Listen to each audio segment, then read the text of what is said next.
And Sherry, some amazing figures came out the other day showing the extent to which Australians and New Zealanders are now cruising, taking cruise holidays. What were your thoughts when you start to see those figures coming through?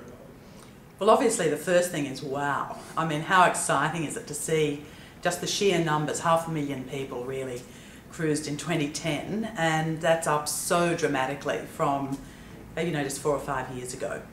The fact that Australia and New Zealand are leading the world, Australia only trumped by New Zealand, in terms of growth is also fantastic, because it says what we've been saying for a while, which is this is where cruising is really taking off. We're the fastest growing 2 markets in the world, and Australians and New Zealanders have really embraced cruising as a form of holiday. And as Australians and New Zealanders have taken cruise holidays in ever increasing numbers, we've also seen the P&O Cruises Facebook community increase as well. What part have they played in the growth of cruising in our region? Look, I think the Facebook community should take a bow, really. They've been a fantastic way of getting the message out. They're a great community.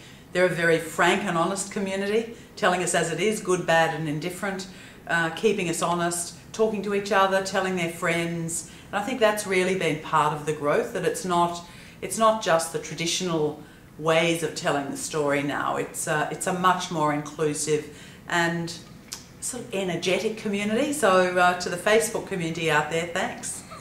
Well, often in the Facebook posts you see the messages about the fantastic destinations that have visited, the Pacific Islands being the focal point. What do you say about our relationship or growing relationship with those Pacific Island communities and the importance of it? The Pacific is a really, really important part of what we offer.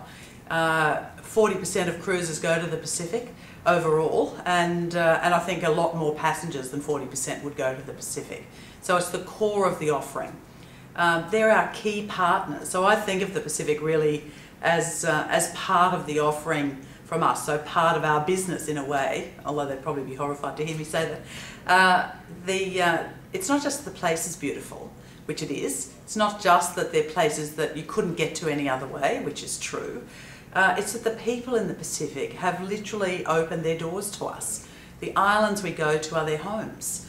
They're their environments. People in those parts of the Pacific welcome people into their homes, show them how they live and cook and do day-to-day things. So I think the experience for many people is not just the cruise and being at sea and experiencing the fantastic product, although that's part of it.